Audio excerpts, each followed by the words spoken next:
Les hommes politiques souffrent du complexe de Don Juan. Ils ont besoin de conquérir tout le temps et de se rassurer. Et donc, au fond, leur rêve, c'est de phagocyter les journalistes, que le miroir leur dise toujours qu'ils sont les plus beaux, que ce sont eux les rois.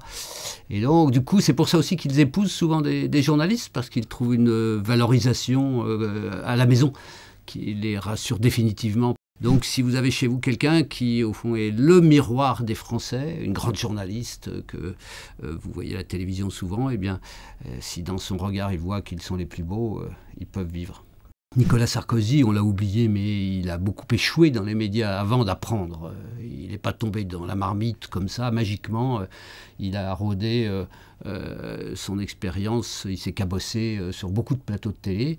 Et puis il a appris à connaître tous les échelons hiérarchiques, en même temps, du plus petit au plus grand, et à faire ami-ami avec ceux qui comptaient, les patrons de presse, les patrons de télévision. En même temps qu'il a compris quelque chose d'essentiel qu'on oublie trop souvent, qui est qu'un homme politique doit raconter une histoire.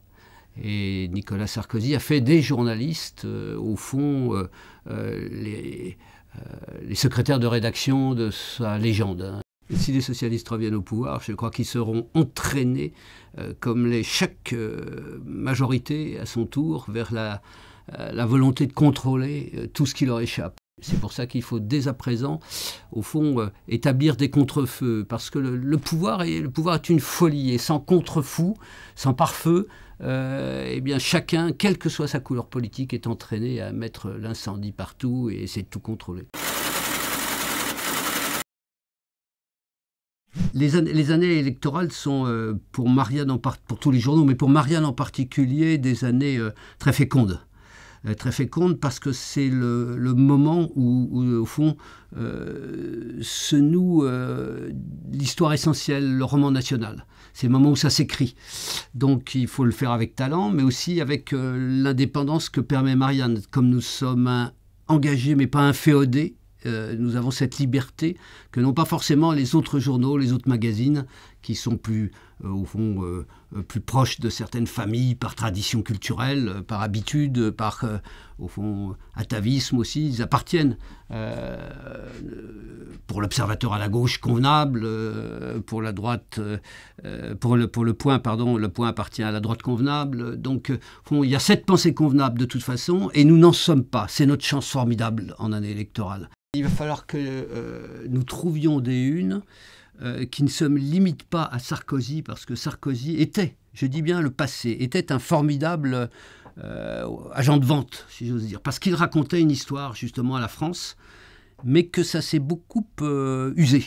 L'anti-sarkozysme est passé par là, ce qui fait que s'il n'est pas porteur d'une histoire, il faudra inventer quelque chose, mais on n'est pas seul partenaire là-dedans. Il faudra que d'autres hommes politiques, que ce soit ceux de la gauche officielle ou d'autres, le centre, soient porteurs d'un discours. Il va falloir qu'on anticipe sur qui va porter le discours. Ce sera peut-être, qui sait, Hollande qui échappera à lui-même, à ce qu'il était, à ses rigidités. Peut-être que Sarkozy se montrera capable d'inventer lui-même une autre histoire et de raconter une autre histoire à la France.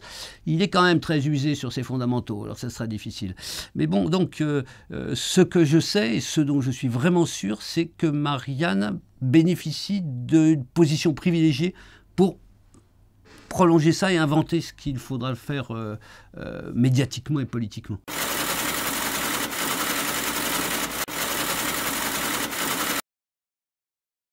Je serais pour Marianne en diffusion encore plus optimiste que les années précédentes, parce que je crois que nous avons compris à Marianne que la crise que traverse la presse n'est pas seulement une crise technique, même si elle existe, et pas seulement une crise de diffusion, même si on a des vrais problèmes de diffusion et de modernisation. Et bien sûr qu'il faut s'adapter à Internet, bien sûr que les nouveaux modes d'expression, il faut s'en inspirer. Mais la crise de la presse, c'est une crise de l'offre, c'est une crise de l'invention. Et une fois que vous êtes conscient de la nature de cette crise-là, vous vous mettez en situation d'y répondre. Donc en période électorale, c'est quasiment le moment où où les gens auront besoin de réfléchir, de se référer à des textes, de voir des vrais débats où s'affrontent des points de vue vraiment différents. Et ils auront besoin de dire quelque chose qui aille au-delà de l'événementiel comme ça. Il faut réfléchir, se remettre en cause. Et ça, on n'est pas nombreux à être dans cette situation-là.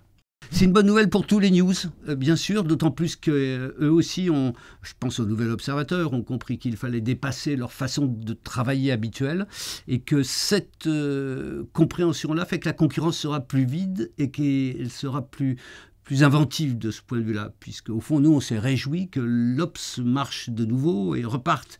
Et tant mieux si Le Point fait preuve d'une inventivité de droite nouvelle. Voilà, là-dedans, ce seront les hebdos, je crois, qui vont être gagnants.